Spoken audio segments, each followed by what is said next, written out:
My name is Michelle Poles. I'm the acting AD, just hired thanks to Matt's departure. I would like to welcome everybody to the 2022 State College of Florida Hall of Fame induction ceremony. I can't say what a pleasure it is to see all your smiling faces. The room is filled with many former Lancers and many former Manatees, and it's just great to see. You've been hearing great stories.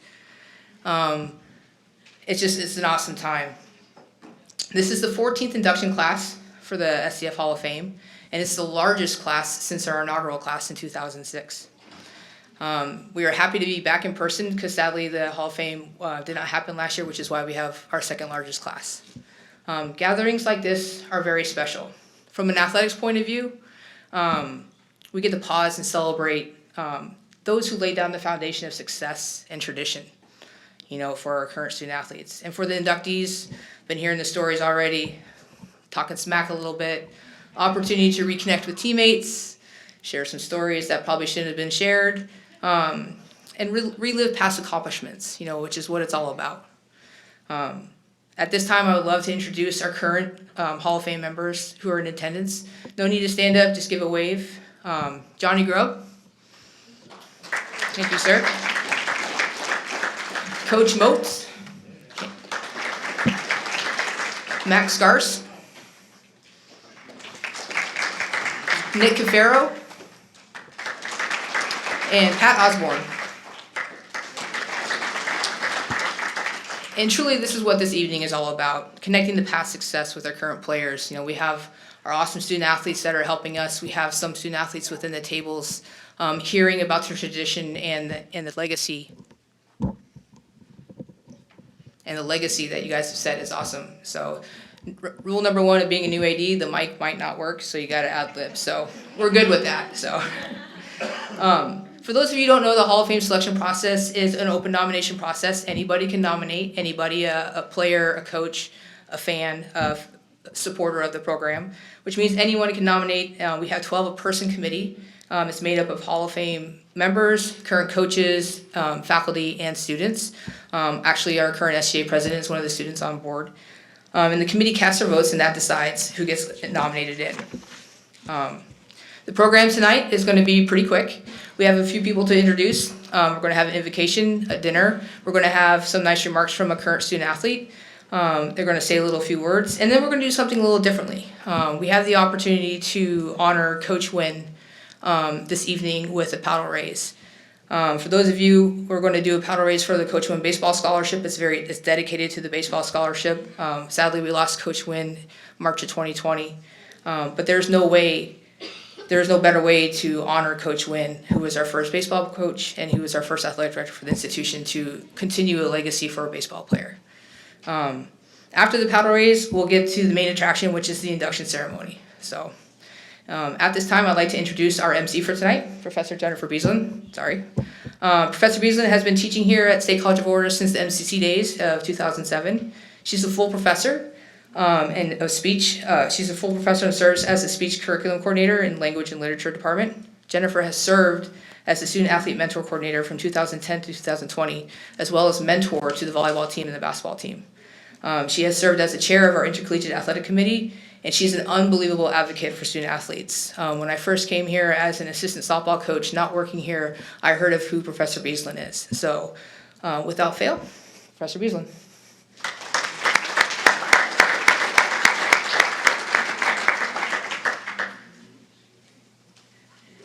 Hi, everyone. Thank you so much for having me.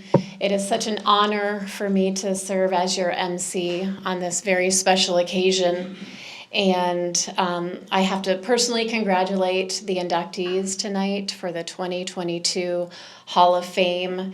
You are in phenomenal company as you join the ranks of the Lancer and Manatee Hall of Fame greats. So again, just a round of applause to the greats and those that will be inducted tonight. And just a few words about Michelle Poles here. She joined State College of Florida Athletic Department as the acting athletic director in January of 2022, so just this month. Prior to assuming the duties of the Acting Director of Athletics and Student Activities, Michelle served as Assistant Director of Athletics and Student Activities since July 2020. Prior to that, she was the Coordinator of Student Life starting in September of 2013, and she was the softball coach since 2009. And I just have to say that so tonight's another first. So Michelle is the first female athletic director in the history of MJC, MCC, and SCF.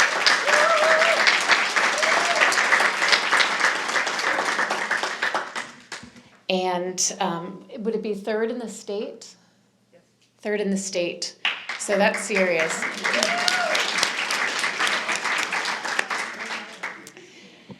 All right, Michelle. And Michelle, I do have to say, she loves being talked about, just so she loves being in front of a crowd. I have to say that she is an engine, and she puts students first, and she's part of the heart of this institution, and there is no better person to fill Matt Ennis's shoes than Michelle. So thank you, Michelle.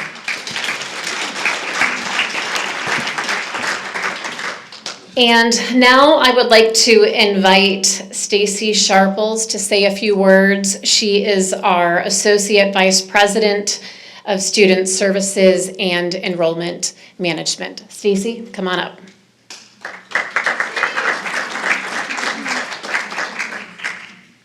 Good evening, everyone. It's a pleasure to be here with you all tonight and in the celebration. This is my first Hall of Fame induction. I was excited to be invited to be a part of it and to join you in this celebration in the accomplishments. I had a stint last spring during the height of COVID and the return as the interim vice president of Student Services and Enrollment Management.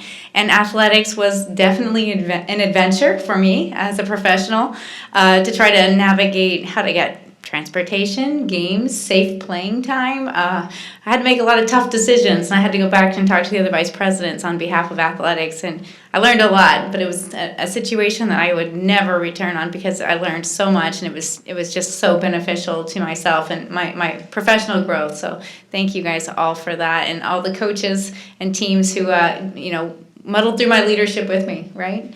But thank you, and it's a pleasure to be here with you, and congratulations to the class of 2022. Thank you. And I invite Michelle up for some more attention. And So now it's an important part, the invocation before dinner, because I know we're hungry. So if you all please bow your heads. We pray that we may all feel proud this day and enjoy sharing the achievements with family and friends. We commit this Hall of Fame induction ceremony into your hands and ask your blessings over it. May today be a memory that burns bright within them as they embark on life's great adventure. We ask in this in Jesus' name. Amen. So as I welcome you back, I do want to bring your attention to the donor cards, and they are on your table. And they're very important because this is just a breakdown of where the money goes. So if you are able to give a gift, there's no such thing as too small a gift. But if you are able to, just to take a look at the annual scholarship cost, and that's for in-state tuition, out-of-state, the fees, the books, the room, board, utilities. And then if you flip the donor card over, you'll see this QR code. And there it will take you right to the page that you need to be to donate. You can also text, and there's also a website. So I just wanted to bring that to your attention. And without further ado, I would like to introduce Kevin Carstetter, and he is he's right here, so he is a current SCF baseball player who is in his second year, and he will continue his education, and congratulations, he will be playing at the University of Houston. So Kevin is going to tell us a little bit about the benefits of scholarship and also the impact on his education. Come on up.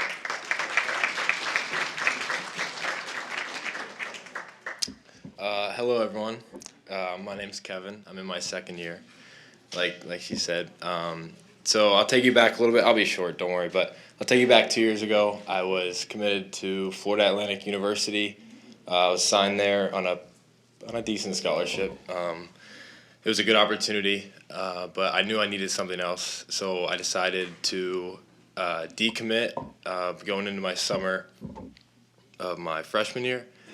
And I opted to play for Coach Hill at SCF because my brother played at SCF, and it worked out for him, and my family loves this place and everything. So, yeah, it was the best decision I've ever made. It paid off big time. I got a lot better. My first year, a lot of ups and downs, obviously. It was tough, but I knew that it would pay off, so I paid my dues. I'm now in my second year. And I'm in a much better spot now than when I came in. So I'm very thankful. Coach Hill, he's meant a lot to me. He's done a lot. He's carried on the legacy and the tradition here that Coach Wynn and Coach Hill Sr. left off. So he's doing a great job, as well as Coach Motes. Coach Cunningham helped us out, Coach Batson. It's just a special place. I'm really glad I came here. It's meant a lot, which is why I think the more the donations that people can give, the more opportunities open up for me. So I'm very thankful. I'm truly invested in this place. I forever will be. And yeah, I look forward to the future of this place. I'll be coming back all the time because it means so much to me. And yeah, very thankful. So congratulations, everybody being inducted and everything. I'm going to turn it over to Coach Parks now, head basketball coach.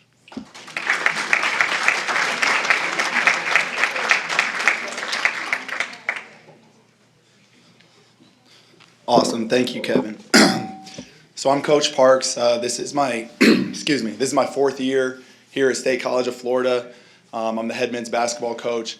And I guess there's two things that really stood out to me in terms of what State College of Florida is all about. And the first thing is tradition. And I think Coach Wynn has a huge role in the tradition and the legacy of this place. And the second thing is the support for our student athletes. Whether you were MJC, MCC, SCF, Lancer, or Manatee, I think there's a good chance that this institution either changed your life or saved your life. There's a ton of different stories, and Kevin is just one of thousands that this place has impacted. And again, I think without Coach Wynn paving the way, I don't believe I would be here, and I don't think there'd be a lot of people in this room that would be here today. And so for everything he's done, we really want to honor his legacy and raise as much money as we can for this scholarship in Coach Wynn's name. So as coaches, I think you could ask any one of us in this room if we could have one thing for our program, what that would be. And I think the majority of us would say, well, we want more scholarship money.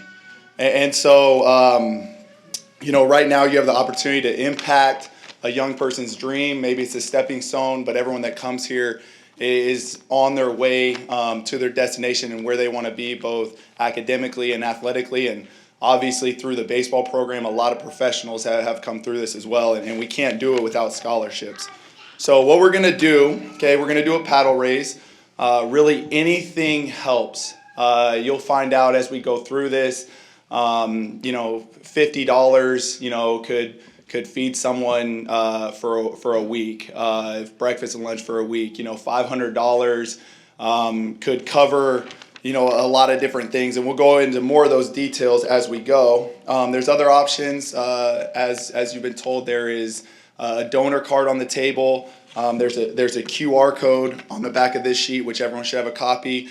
And a reminder: this paddle raise is for the Bob Wynn Scholarship, which will go to a baseball player. So if you were a supporter of tennis or any other athletics program here, make sure you can get with someone with the foundation. You can fill out the card. You can scan this QR code and go ahead and put in the drop-down menu which sport you would like to support.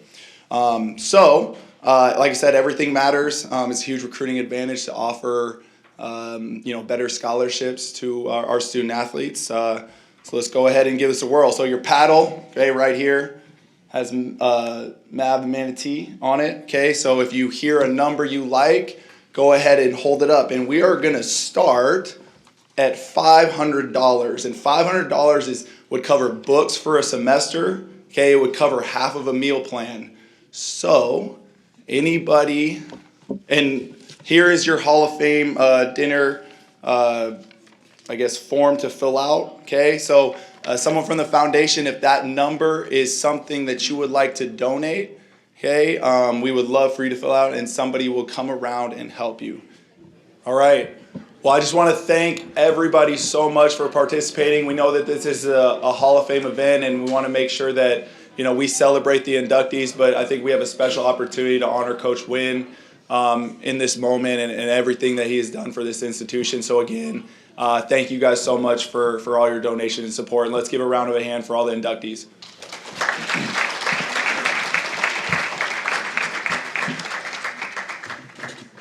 All right, so the moment you all have been waiting for is here, has arrived. So I would first like to introduce a man who needs no introduction, but just in case.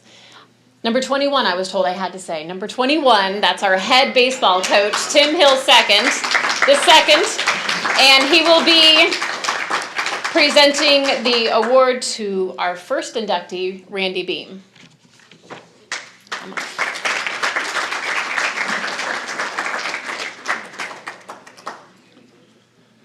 Okay, so I get to go first. I wasn't told that till I came here tonight.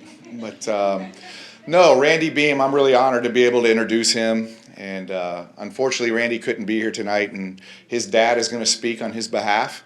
But Randy was a really special player. I was fortunate to coach him.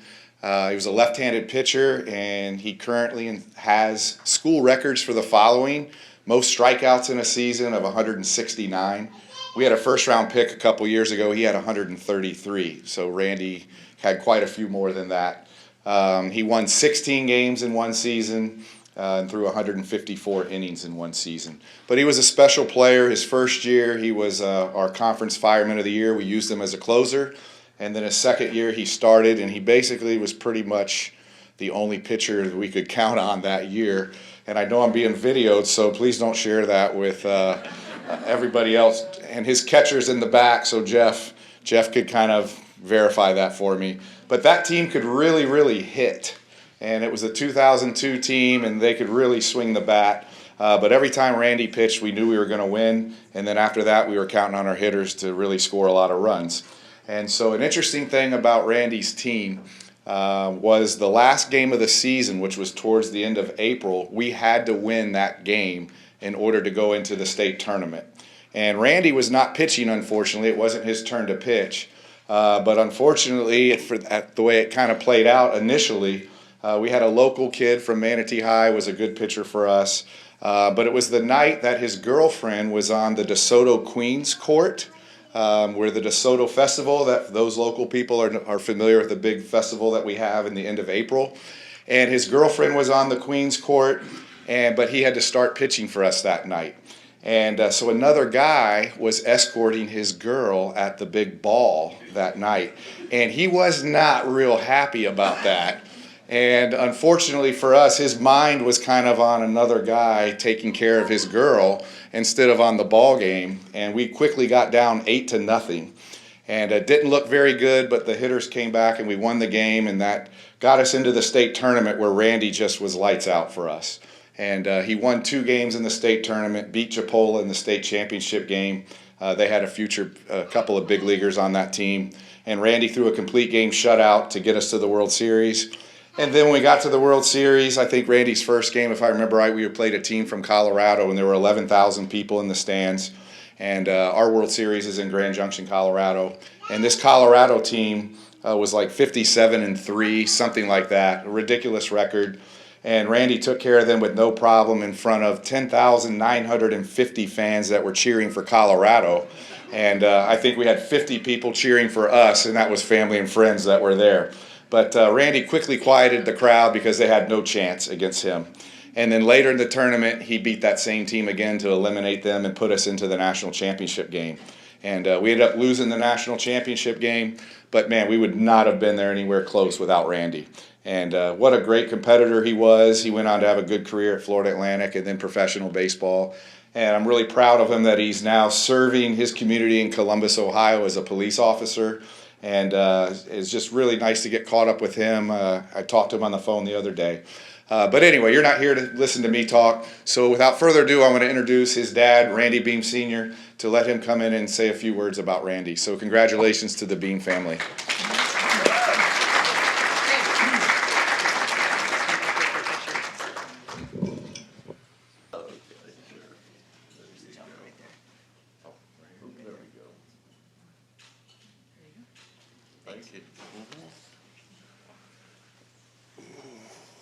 Good evening, everybody.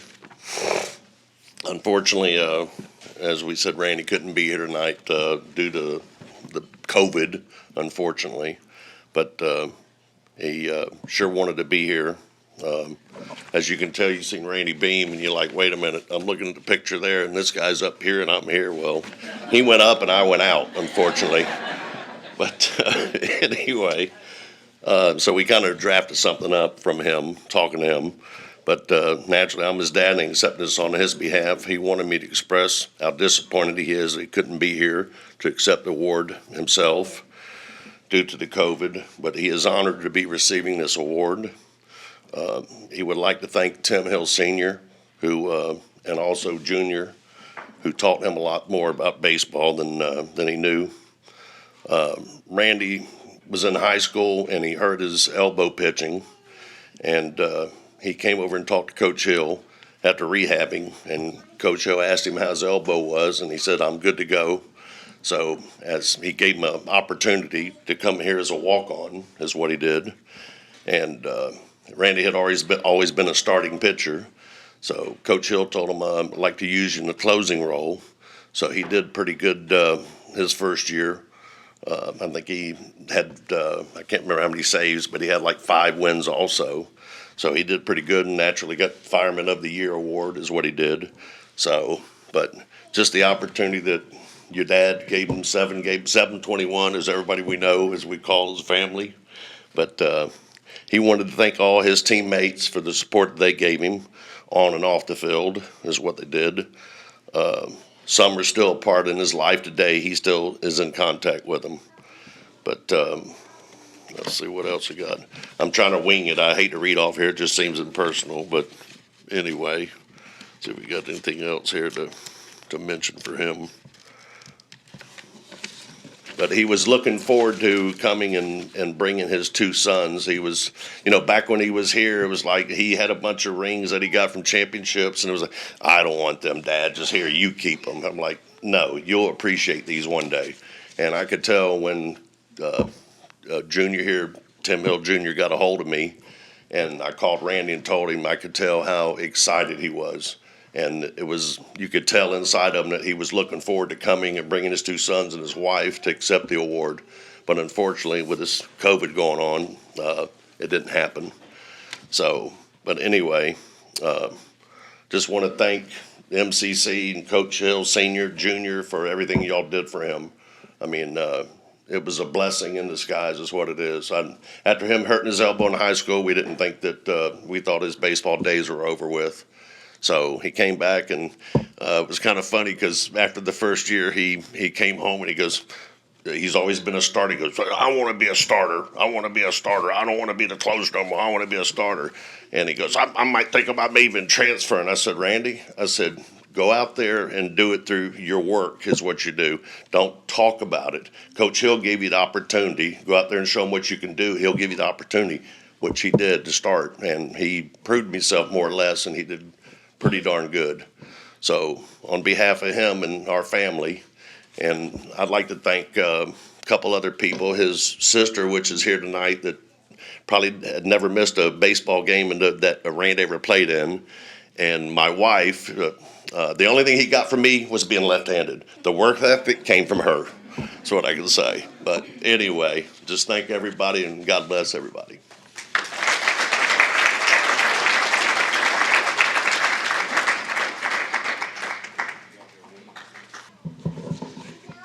Okay, so our next presenter is our athletic director, Michelle Poles, and she is going to be introducing Randy Galey. Come on.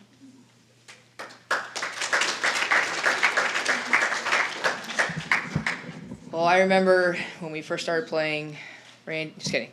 So, it's a great honor for me to introduce you to Mr. Galey. He played baseball here for Hall of Fame Coach Wynn during the 69 and 70 seasons. And my short time being AD here and being a baseball fan, I know that those are very important years for the baseball program. He was an outfielder, and he started for the 1969 state championship team. He had 3 hits in the championship game, and after his sophomore year, he was selected to all-conference, all-state, and all-South honors. He was drafted in 1969 and 1970, but chose to attend Florida State University. After FSU, he played semi-pro, international, and became a coach for high school, junior college, NCAA levels. Just like any other one of Coach Wynn's boys, he's continuing legacy. So, I introduce Mr. Galey.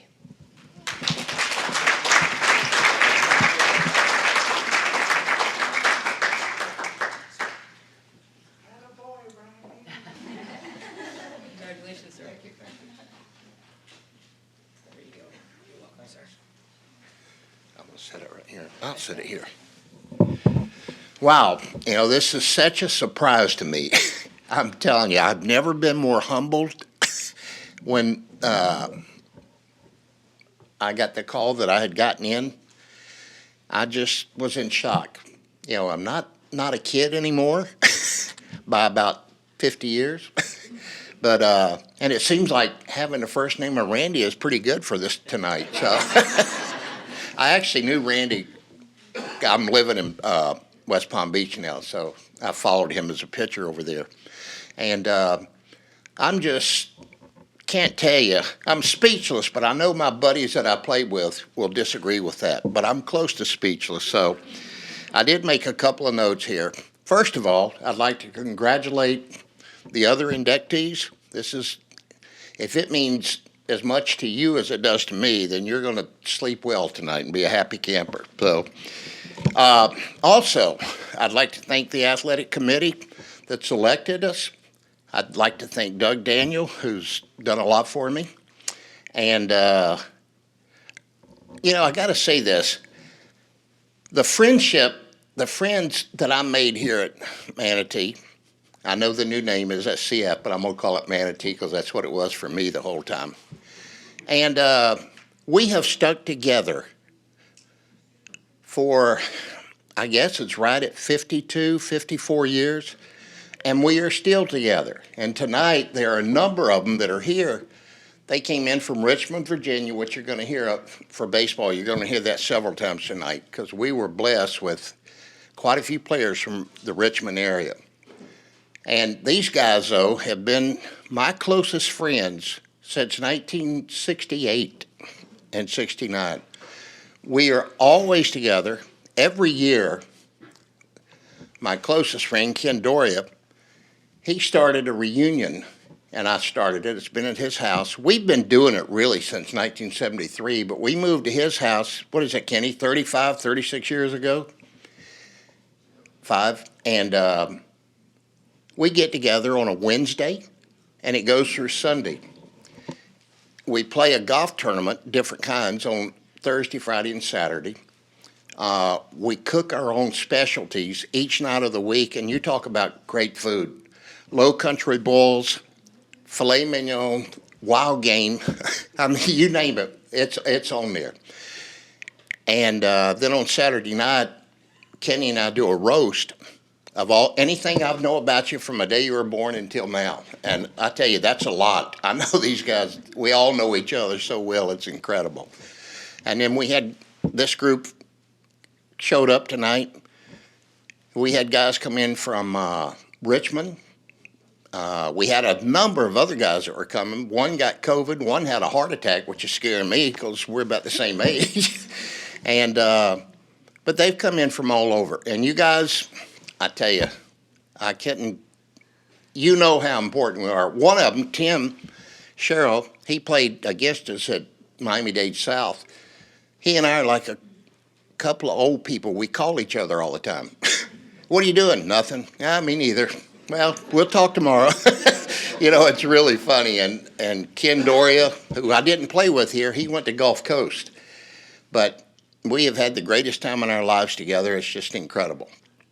Denny Williams, John Grubb, Doug Daniel. There's so many of them. And, you know, you're going to hear about Paul Soucy tonight and hear what a great guy he is. And I'm really honored to even think about going in on the same night that he goes in. But his two sons are here, and they're great. And I enjoyed them last night and tonight. They had a little get together, and I got invited last night. And we shut down, is it Madison's? Is that restaurant? We shut it down. That's how good it was, and it was great. And you'll hear how instrumental Paul Soucy was to the success of Manatee at that time. An incredible individual. He and I worked together a lot, and he helped me just as much as he helped these players. But I'm not going to spoil any of Doug's speech. But just trust me, he is the greatest ever. I'd also like to thank my wife, who has put up with me taking coaching jobs all these years. I coached at Florida State University, South Georgia College, which really gave me a pain to do that because I thought we had an incredible team in '69. I know one point we had won 28 or 29 consecutive games, and we won a 15-inning 2-1 game over Miami-Dade in the finals of the State Junior College Championship. And I am a 7th player off that team to go into the Hall of Fame. That's how good that team was. And it was just incredible. And I will never forget the times we had together with those teams. And like I said, the friends that we made there, still my closest friends ever. We stay in touch. We do everything. And Coach Wynn, I've got to thank my wife. I take it back. Hold on, Skip. My wife has put up with me with all the jobs. You know, there was Florida State, South Georgia. That's what took me off of it just a second ago. We went in there with that great team and got beat. And I remember I actually was born and lived there for a few years, the town next to Douglas, Georgia. And we were so good, and they beat us. Well, sure enough, as we're pulling out of Douglas, Georgia, I walk to the back of the bus, and I look out and I say, I'm never coming back to this horrible place the rest of my life. Well, as fate would have it, just a few years later, I'm named the head coach at South Georgia. And I never liked it there, just because of what happened there. But anyway, there were so many things. Coach Wynn, I had the fortunate experience of playing for Coach Wynn. And Coach Wynn taught me so much about life. He taught me how to be a better person. He pushed me to be a better person. He taught me the value of discipline. In fact, I think he termed it diligent, discipline, hard work. And that was pretty much what he did with us. He taught me about religion. I already knew about religion, but I mean, he kept it in our lives. And he changed the lives of so many people. And he and I stayed very close until he passed, not last year. And I'll never forget when I got to coaching over there, Tim Hill Sr. he was the head coach here. And I had a pretty good Palm Beach State team. And I called Coach Wynn, and we got a couple of games over here. And I was so proud. I was going to come over here and show him all the things that he taught me and how well I had done. Well, the first game, we're about 5 innings into the game, there's a big brawl where both benches empty. You know, and I'm sitting there and I'm so embarrassed. You have no idea what it felt like. I was trying to show him how much I appreciated, how much I wanted to be like him. Look what I've done. Yeah, look what I've done. And I looked at him and he just goes, that really hurt me. It embarrassed me so bad, but you know, Tim and I got him taken care of and got it straightened out. But you know, he remained a lifelong friend. When I was here, he would take us fishing. A number of the players from time to time, I'd eat at their house.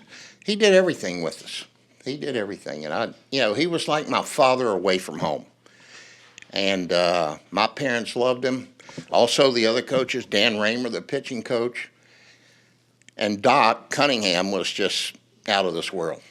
And you know, we stayed close as long as they were alive. We were still real close. That's the effect it had on me. But I could never have had the experience I had in my life had I not been here. It was just incredible, and the experience is still going 54 years later from the first day I stepped onto this campus. And these guys that I've been with, and a bunch of others that aren't here, they're just incredible. And we talk to each other, we see each other, we get small groups, and all that comes back to Manatee and Coach Wynn and what he instilled in us, and all throughout that entire time. Let me see what else I'm skipping here, and I'm going to try to get out of here. So, I want to say this. In coaching, I did play under four of the greatest coaches of all times. I either played under them. Coach Wynn was one, Skip. The coach at Florida State, Jack Stallings. Coach Wynn taught me how to live my life and how to be a better person. He also taught me a lot of baseball. But then I got to Florida State, and Jack Stallings there, he taught me how to play baseball, fundamentals, mechanics, those kind of things. Then I ended up working with the coach at Clemson University, and he taught me how to handle players. Then I ended up being the associate head coach at Florida State. He taught me how to run a program, get the best facilities, do this, do that, all things good for the team.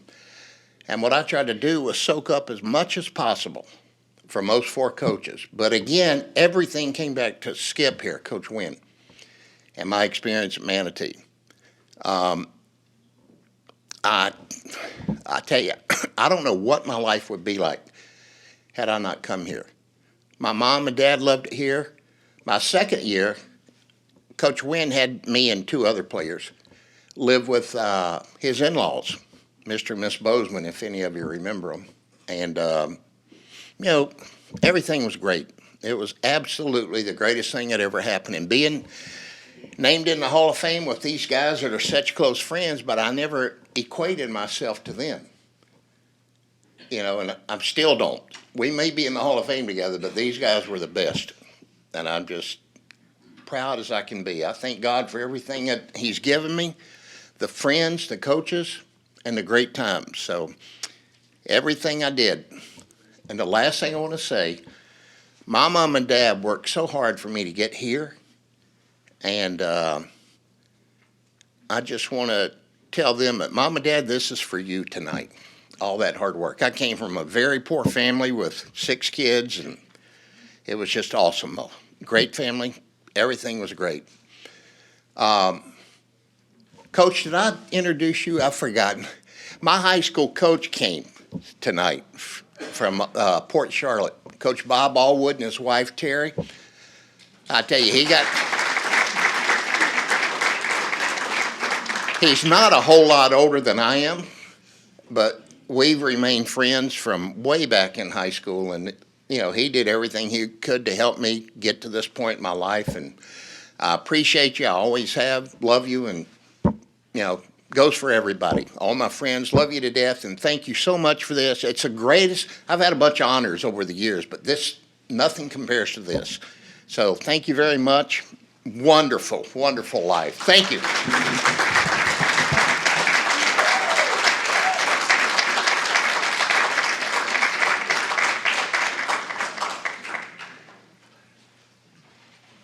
So if we look in years past, MJC, MCC, SCF, it really doesn't matter so much the name, but the coaches. They helped to create the family that still exists today, and Brandy is proof of that with 50 years of friendship from his days here at the college, so just amazing. So our coaches here, you make such a difference in people's lives. And speaking of coaches, our next presenter is head tennis coach, Chloe Murphy, and she will be presenting the award for Betsy Nagelson McCormick.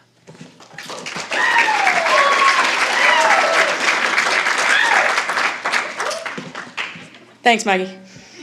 I've been coaching here 5 years now, and I've been waiting for this Hall of Fame for these 5 years. It has been a long time coming for Betsy to not be in a Hall of Fame, and I'm so excited to be the one to induct her today.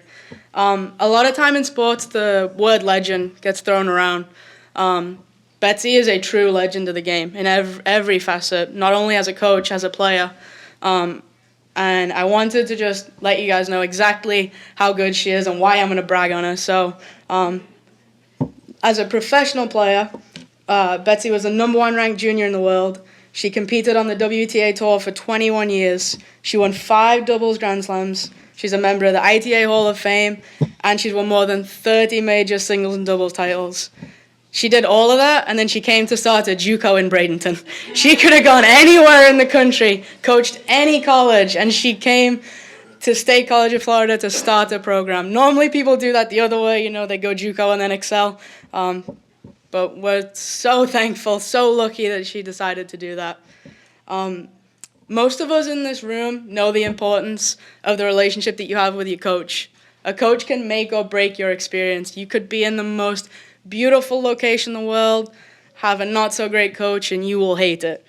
On the other side, you could be in the not nicest part of the world, have the best coach, and you will love your experience. There are a few lucky people that get both. Everybody that played for SCF had that. We are in a beautiful location, and we had the best coach that we could have. When that happens, it's magic, and not many people get to experience that. There are about 6 or 7 people in here today that got that, and there's a reason why so many of us came back here to honor Betsy today. We all came to SCF to play for Betsy. Along the way, we fell in love with the school. We made lifelong friendships. We left with nothing but great memories and stories to tell that we tell every time that we come together, that we'll tell our kids, and that will just constantly live on. Betsy created a culture where we worked hard, we jammed out to music at practice and in the bus. Yep. We had an absolute blast, not to mention that we won quite a lot. Betsy started this program in the fall of 2010. She was coaching for 4 years, and while she was coaching, I gotta take a breath because this is a pretty long list. She coached 2 state championship teams, 1 national runner-up team, 3 regional champions, 3 sportsmanship awards winners, 1 USTA ITA national champion, 3 NJCAA national singles champions, 1 NJCAA nationals doubles champion, 10 FCSAA singles champions, and 6 FCSAA doubles champions in 4 years.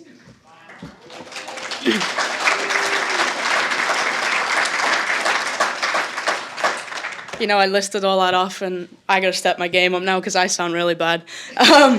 Thanks, Betsy. But on a personal note, I had a 5-year college career. I had a number of different coaches. I had good experiences, I had bad experiences, and I wouldn't change a second of the time that I got to spend with Betsy.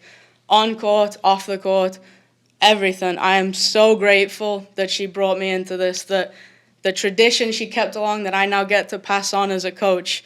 You left some big shoes to fill, and we try to fill them every day. But ladies and gents, I'm so proud to welcome up Betsy into the SCF Hall of Fame 2022 class.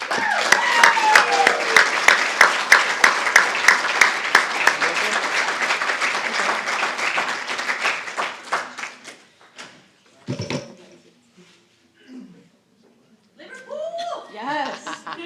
Congratulations, Coach.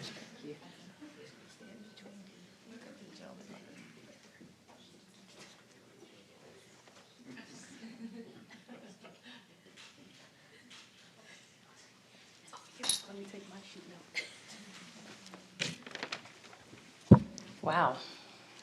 Well, Chloe gave about half of my speech. Sorry. Well, first of all, it's such an incredible honor to be here, and I also want to congratulate all the other inductees because it truly is something very, very special to coach a group of people and not only make it fun and rewarding, but to have some success. And as Chloe mentioned, I did have a pretty long professional tennis career. I actually played 23 consecutive Wimbledons. And when I think back about my tennis life, it really is true that probably the most special part of my entire tennis life was spent right here for almost 5 years at SCF. It just is so unlike playing professional tennis for yourself. It's so all about you. But when you're a coach, it's so all about your girls and your kids. And I was so blessed that that I got to have this feeling. I mean, of really taking on these kids, girls, as my daughters. I have one daughter, and as soon as I became a coach at SCF, I had about at least 8 every year. And the group got larger, and it was such a very, very truly rewarding and special experience. It was kind of an interesting start. My mom was very involved in the Venice campus and raised a lot of money and got to was very good friends with the head of the foundation. And she and my mom convinced me that I needed to go to lunch with the then president, Lars Hafner. And I went, and Lars had a very good idea. He wanted to start a women's tennis program. And he thought he could pick my brain a little and get some guidance. And then he suggested that maybe I'd want to start it myself and coach it. And I thought, oh boy, what am I doing at this lunch? So he said, well, why don't you think about it for a week? And so I thought about it for a week, and the more I thought about it, the more I thought, wow, this could be kind of a fun challenge and something a little out of my wheelhouse. And I thought, maybe. And so it was a week later, I get a phone call from Lars, and I'm actually at an indoor swimming pool watching my daughter, who was swimming with her teammates, the Sharks, and all you can see is a bunch of water splashing everywhere. You really don't even know which is your kid, and you have to count the lanes. Oh, there she is, and Lars calls me and says, well, what are you thinking? And I said, well, you know what? I think it'd be a whole lot more fun to be out on some tennis courts and have Maggie maybe join us there. And so I said yes. And that was the beginning of an amazing 4.5-year period or whatever it was. And Chloe rattled off not only my accomplishments, but the accomplishments of you girls. And I loved every moment of it. We worked hard. We had fun. We also had a lot of help. When I said yes to Lars, I'm like, now what do I do? I know nothing about recruiting, college tennis, rules. Never went to college. I knew nothing about uniforms and how to go about arranging that. I had never considered I'd be actually driving all the girls in the school van to conference matches. I was a professional athlete. I was kind of used to being driven. But I have to say, it was some of the most rewarding times ever. I would not change a moment of those times. And, I have to say that I could have spent all of this speech on Chloe and her time here when she arrived in 2012. She was a #1 player, and I was so excited. And, well, Chloe went through 4 surgeries. And while she was playing for us, she had a great fall. And then we were so excited about season, and boom, surgery. Chloe and I spent a lot of time together at Dr. Moore's office. And we had a lot of great talks. But what Chloe did was just unbelievable. It shows you the kind of person she is. She played an entire season for us, successfully, I might add, left-handed. Woo! Yeah, because we were a player short, and we needed to get to nationals, and because of Chloe, we did. And I'm just saying to you girls that are playing for her now, you have a special one, and it is just unbelievable that I've got a player introducing me. And Chloe, you're the best, and continued great success for SCF. It's awesome. We didn't get here alone. We had a lot of help. As I mentioned, I didn't know a lot about college tennis, so I got some help from our friends across the street at the academy. My brother Jimmy, who's here, who worked at the academy. Yeah, everybody knows Jimmy. He knew all the kids at the academy, and he actually brought our first recruit, Mariana Palacios, who is inducted into the SCF Hall of Fame. She was a stellar player for us for the 2 years, and unfortunately couldn't be here tonight and would have. We had help from the community. A lot of people pitched in. We had no tennis courts. I mean, what we accomplished is absolutely incredible. Looking back, we started something from nothing. 6 new tennis courts, finished second in the country, beating Tyler, barely losing to Tyler, and actually we beat them in some of the individual national singles matches out there, which is very satisfying. And we remained in the top, and our community supported us. Our courts have plaques on them, and many of those people that contributed, one Nick Bollettieri, Tom James, Jimmy, Nip Anderson McBride, and myself, and it was just an honor to be a part of this and to start something that not only was so much fun, but so rewarding and successful.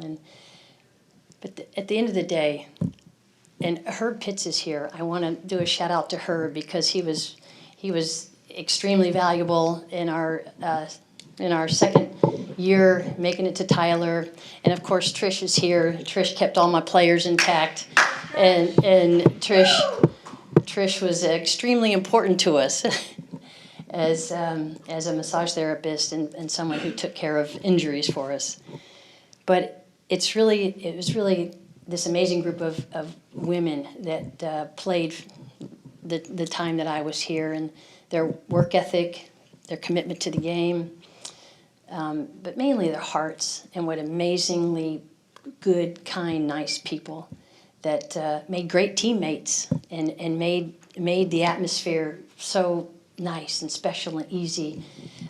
We had our share of drama, who doesn't? But it was a combination of all the temperaments of the girls that made it work so well, and it was just a great blessing for me to be a part of it. And I just want to thank you girls, because really the reason I'm standing here is because of you and what you accomplished and your attitude and everything about you. So thank you, and I thank SCF for giving me the opportunity to have done this, and I'm just very, very proud. So thank you very much.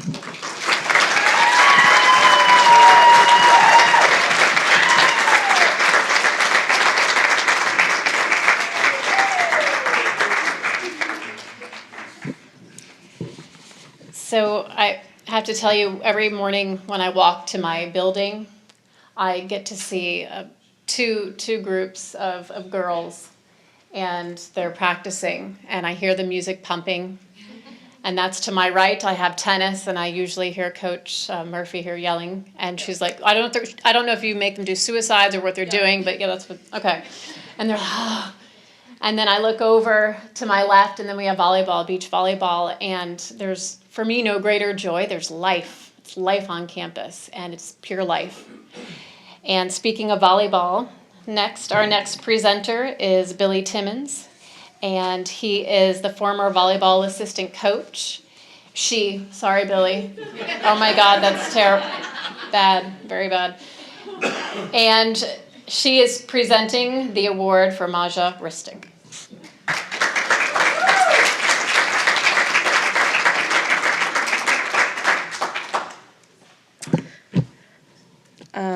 So on behalf of Lonnie Wilson, who couldn't be here, he's the head coach. He also got COVID. So I was tagger it in true Lonnie fashion. So I wouldn't miss it to induct Maya. So it's been a privilege tonight to be with the Manti family. This moment, each with you who made SCF better and who remain a part of our family. I'm fortunate enough to introduce from among you one of the best volleyball players to have come through the State College of Florida, Maya Ristich. In 2013, her first year at SCF, Maya played in 29 matches, a total of 104 sets as an outside hitter. She had 312 kills, averaging 3-point kills per set with a hitting percentage of .245. She had 149 digs and 35 blocks. Maya helped the Manatees to a 21-11 record in a season that saw the Manatees just one match away from making it to the NJCAA National Championship Tournament. Before I get into her second year statistics, I have to stop though and kind of set the scene a little bit. In her first year, Maya was noticed, not just in the Suncoast Conference, but in all Region 8. She undoubtedly had the fastest arm swing in the region and hit a heavy ball. She had a high volleyball IQ, able to read the defense and find openings for kills. Our opponents noticed that. As we sat down for her second season, as you know, it was common practice for our team, Coach Wilson met with each player individually to kind of go over their goals individually and what the expectations were for the team. Maya had a very simple, direct, and short answer. I want to be an All-American. If you know anything about how All-American, all-region players, and even all-conference players are chosen, you know that it's not just skill, but many times is a lot of politicking as well. Stats alone can't make that happen. The player has to stand out, the team has to stand out, and of course, a coach has to put the player and team in a position to stand out. Coach Wilson left that meeting believing Maya could indeed be an All-American, but also knew that so many things had to come together, and our work as a coaching staff was cut out for us. The Manatees began the season 5-4. We dropped 4 matches, 3-1, to D2 Pasco Hernando, St. Pete, South Florida, and Daytona State. One of those was our first match in conference. Hard to win a conference championship when you lose the first match, and to a team that you shouldn't have lost to. Things just weren't clicking in the way that we intended for that team, especially since we returned not only Maya, but several strong players who brought within them one match of the tournament appearance the year before. The day after that loss, we gathered as a team for an important announcement. The team setter had made the decision not to continue the season. Coach Wilson and the rest of the coaching staff knew we had to make an adjustment, so we moved a JUCO transfer right side hitter to the setting position. The whole team was nervous, down to the coaches, even though we faked it till we made it. Maya individually came and voiced her concerns, worried that this could change the outcome of her goal. He asked her for her trust in what was about to happen. He also asked her to trust in her leadership. If she had doubts, he asked those to bring them to the coaching staff. Don't share it with your teammates. Just kind of put on a front and go about your business. So this is kind of like where we could just wish we could flash a video of this season. With the great music. And we sit back and take a look at what happened next. Because of her leadership and sure power of force, her constant encouragement to her teammates, pushing herself and them in practice and competition. That was Maya. She lit a fire and it grew. The Manatees began their longest win streak in over 2 decades. They went on with 22 straight matches without losing. This is what the montage would show. In fact, they would only drop 6 sets to opponents in those 22 matches. 2 key moments that stand out from that run relating to Maya. Obviously, there's a ton more, but just 2 in general. Halfway through October, Maya had a week that would really establish her prominence in matches against Polk State, St. Pete, and Central Florida. Maya posted double-doubles in kills and digs. The Polk State match might be the most memorable of the 2 for Maya, for anyone watching, as the match that sealed the Suncoast Conference Championship. At home in our gym. We had beaten Polk State at their place just 19 days before. Polk came out hot, and we found ourselves in a hole, losing the first 2 games. It appeared our conference championship run might be over. But between sets 2 and 3 and the team talk after the coaches had finished, Maya stepped in and told her team, "We are not losing them tonight." It's hard to capture Maya in her element here, but when she went full Bosnian on the team, they listened. Maya finished the night with 24 kills and 20 digs. Polk State lost in 5. SEF earned the Suncoast crown. This is where the stats fail. They don't capture the energy and the power shown on the court. 2 days later, the Manatees played St. Pete. Throughout the season, we were pretty conscious about, players and shoulders, and obviously Maya had a big week. She had swung in a lot of balls. So this was kind of like one of the most memorable things amongst the coaching staff. We had, after winning the first set, Coach pulled the team together to chat and explained to them that for the next 2 sets, every ball was going to Maya. No offense to the team. That wasn't about them, but Maya was already having a heck of a week, and this was her chance to break out. Maya tallied 30 kills that match with a hitting percentage of .562. For her efforts in those matches, Maya was named the Region 8 Player of the Week for the 3rd time in her career, and the FCSAA website headline led Manatees surged into the top 10 final NJCAA volleyball poll. Maya had helped lead the Manatees to a number 9 ranking in the nation. She would also become the NJCAA National Player of the Week. Maya finished her final season as a Manatee playing in 34 matches, 112 sets, tallying up 474 kills, ranked 15th in the nation in the NJCAA Division I players with a .304 hitting percentage. Her 4.23 kills per set ranked her 6th in the nation. She finished with 322 digs and 55 blocks. All told, her 4.8 points per set were 5th in the nation among JUCO players. Maya was named to All-Region Team for Region 8. But more importantly, and going back to the beginning of the story, Maya Ristich was named NJCAA First Team All-American in Volleyball. It is my privilege to introduce to you Maya Ristich Burgess.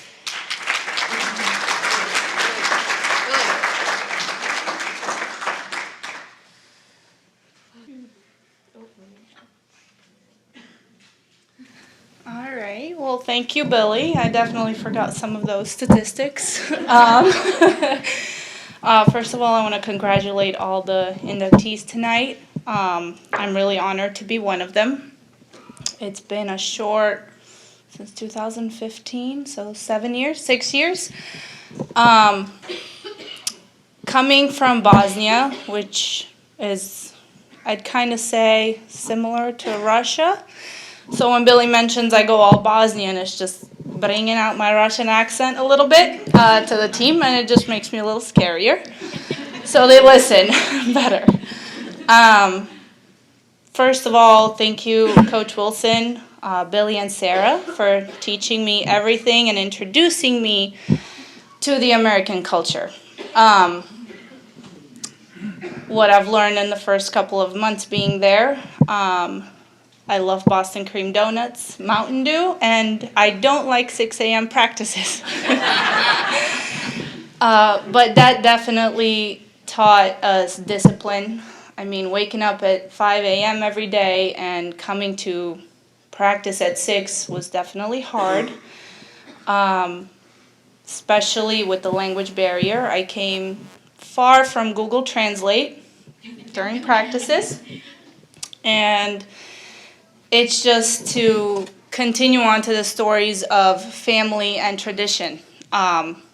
From people I don't know, coming from a different continent, to being bridesmaids and maids of honor and weddings and being godmothers to each other's children, it really means a lot. And it hasn't been 50 years, but we still hold those traditions. Probably out of 20 of us, I definitely still hold and keep in touch with at least 15, and we're in each other's lives. We talk every week, and we just became family. It's my family here that I made, I guess, since my family is still overseas in Europe. from SCF, I went on to play volleyball and beach volleyball to FAU. It was a lot of differences. First of all, thank you, Coach Wilson, to making me believe that there is no warm-ups for practices in America, even though I found out there really is once I transferred. It was a hard adjustment, but it was more about just having fun playing volleyball. And it's tough, again, Coach Chloe, from continuing to having to, we got the best of both worlds. Tennis, definitely. But I'm sure everybody at SCF, it's the location and the coach can really make it or break it, the situation. My experience has been amazing and definitely a huge, big impact on my life. And as well, he is not here, again, due to COVID. Coach Carmine, I may mispronounce his last name, Garofalo, he actually recruited me. And he retired just the season before I had made it to SCF. But he had guided me through the whole process, and with Coach Lonnie being his first season, it was just an amazing combination of having both coaches with me. And safe to say, I still think about my SCF days, amazing experience, and definitely have some family out of those 2 years. That's it. Thank you so much.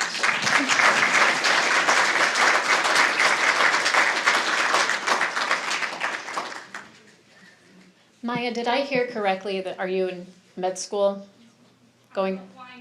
Applying to med school. So I want to say, one, congratulations. You will get in if you have had the determination that you did on the court. And two, I would just like to remind you all, the donor cards here, also for volleyball, for softball, for tennis, for baseball, for basketball, so you can donate too, because the scholarships do go for a good cause. And our final presenter for this evening is Doug Daniel, and he is a Manatee Junior College alum, 1971 and 1972. He's the member of the two-time state championship teams from 1971 and 1972, and JUCO World Series runner-up in 1972. So he will be presenting the award for Paul Soucy, and Paul Soucy's son, Steve, will be receiving the award.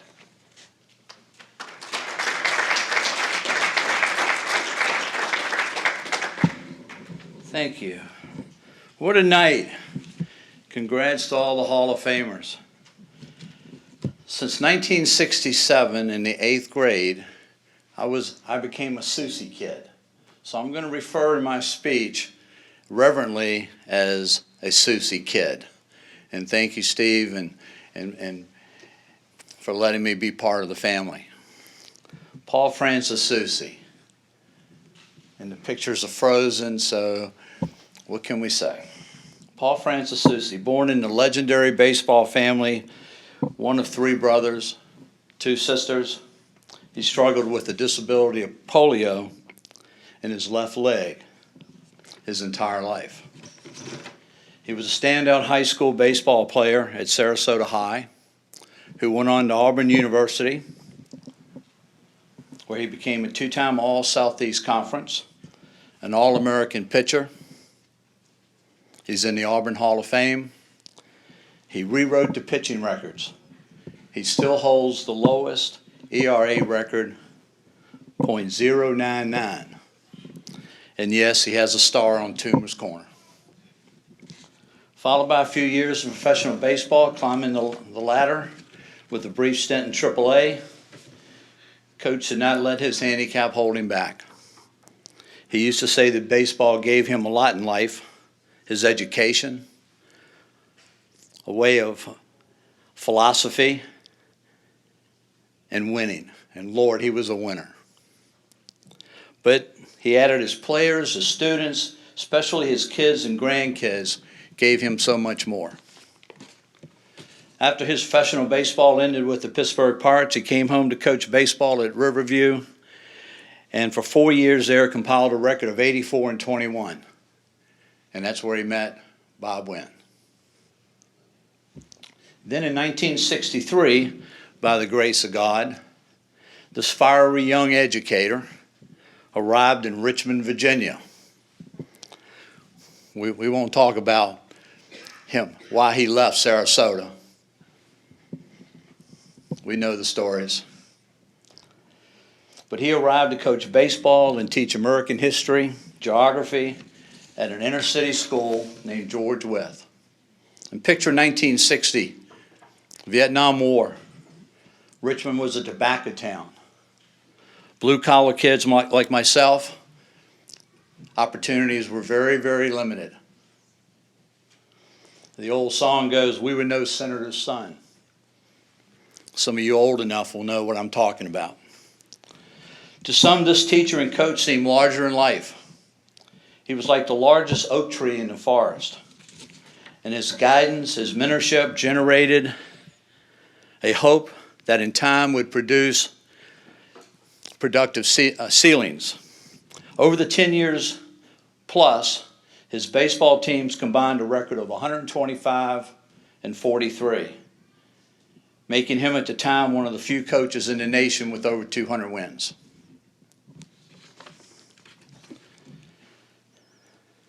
He was selected by the American Association of Baseball Coaches as a national finalist as Coach of the Year. Coach Soucy teams were known for preparation, sound fundamentals. Unheard of today, but the entire team could bunt. But of course, great pitching, great defense. Kind of sounds like Skip's teams. In 1964, Coach made one simple phone call to Bob Wynn, and he said, "I got a kid you may like." And sight unseen, a pipeline to MJC began.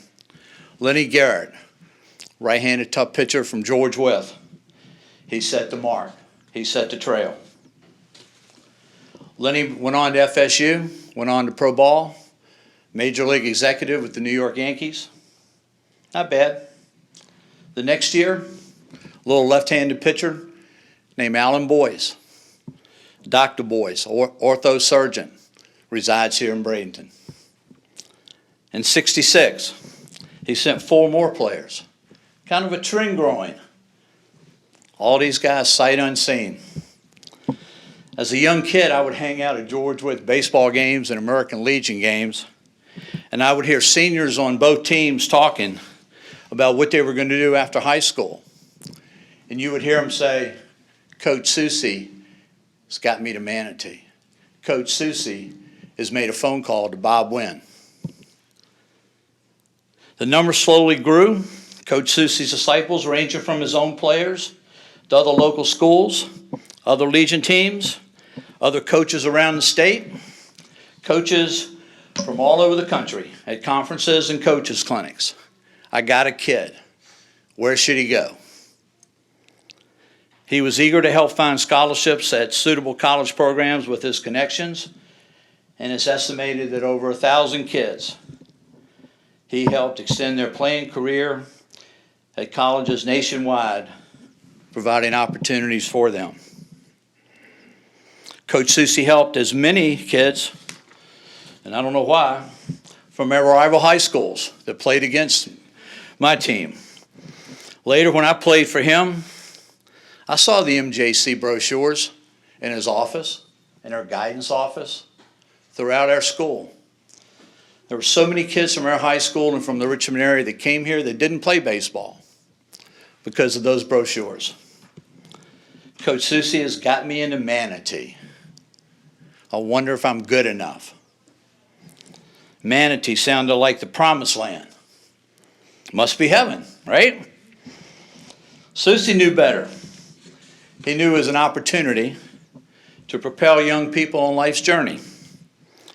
In 1968, unbelievable year, he sent to State College Hall of Famers, professional baseball players, John Grubb, Max Scaris, Harry Safewright, teammates on the '68 runner-up national team. and 69 from my high school. Our captain, our shortstop, a standout shortstop who played here and went on to FSU. Years later, in law enforcement, he retired as captain of Henrico County Police Department. And he and his little brother are known throughout the world in their escapades in law enforcement. Read Patricia Cornwell's books. That will explain the family of Denny Williams, who's here tonight. In 1970, State College of Florida, Hall of Fame pitcher Rick Langford, along with Tommy Mercer, Ernie Vincent, Wayne Beasley, all kids from Richmond, from opposing high schools.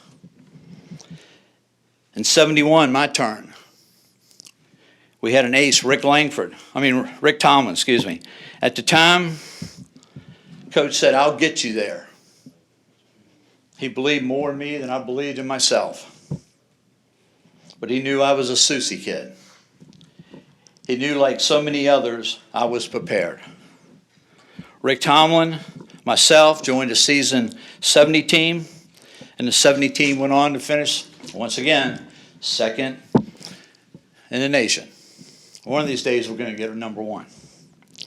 But that team was led by Hall of Fame Rick Langford, pitcher Rick Tomlin, pitcher Tommy Mercer, pitcher Ernie Vincent. The entire pitching staff was from Richmond, Virginia. Not bad. A side note, between Rick Langford, John Grubb, Max Scaris, all three State College Hall of Famers, they combined for over 30 years in the major leagues. To many, Coach Soucy was a father figure, a mentor, a coach, an educator. He was selected by the National Geographical Association as the nation's top geography coach in '71. And there are so many numerous stories of the impact that he had on regular students. At his passing, so many kids wrote on Facebook how he had pushed them to get out of their comfort zone. In his class, he had these huge banners depicting God, country, family. A former student became a four-star general. And many years after his high school graduation, in a speech addressing the graduating class of West Point, he talked about in his first history class he had with Coach, how his life took a total different direction that led him to the path of being a four-star general.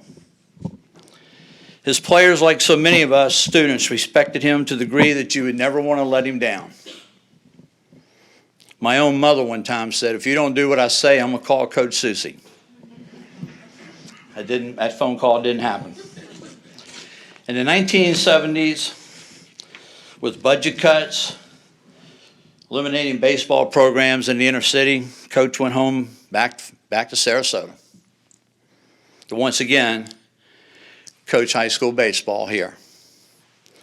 We know the Richmond story, but there are so many kids from Sarasota that benefited from his time here as well.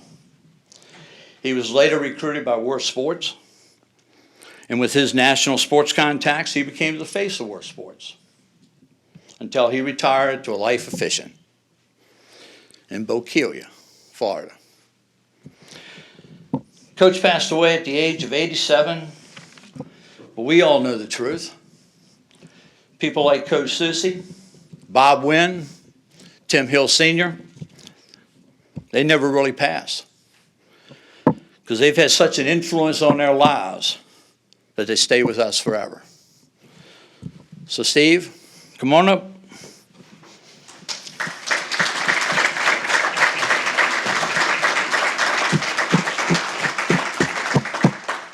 It's my sincere honor to introduce our coach, friend, educator into the State College Hall of Fame, Paul Soucy.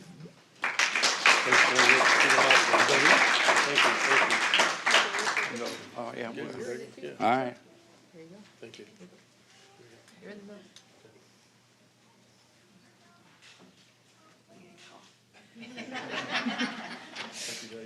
Thank you. How can I back that up right there? It's pretty special, pretty awesome, and just want to congratulate all the inductees tonight.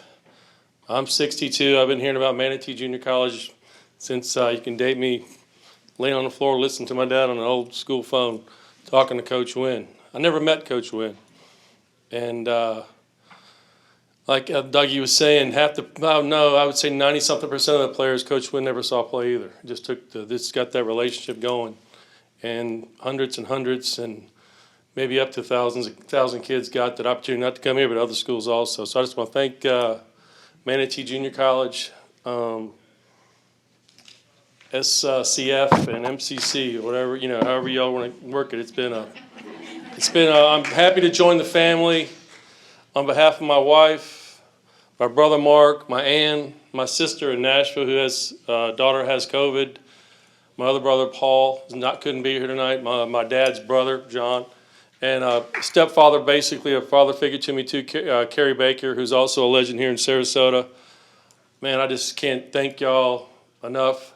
The table in the back, man, y'all, however long it lasts, it's lasting, man. It keeps going. Just like everybody said, Gary said, it was just a family. We keep going, and thank you once again. It's a special night for everybody, and I'm just so happy to be here. My dad would be so proud, and he loved every kid.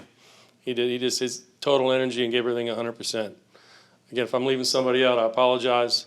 But again, thank you, and good luck to this whole complex, the athletic director. You look like you're in good shape for years to come, and thank you, everybody, very much.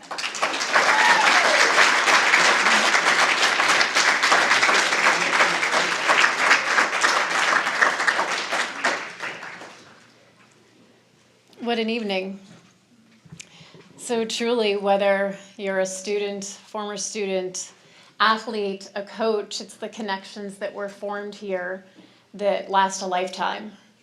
And again, I'm honored this is my first time emceeing this event, and it's such an honor.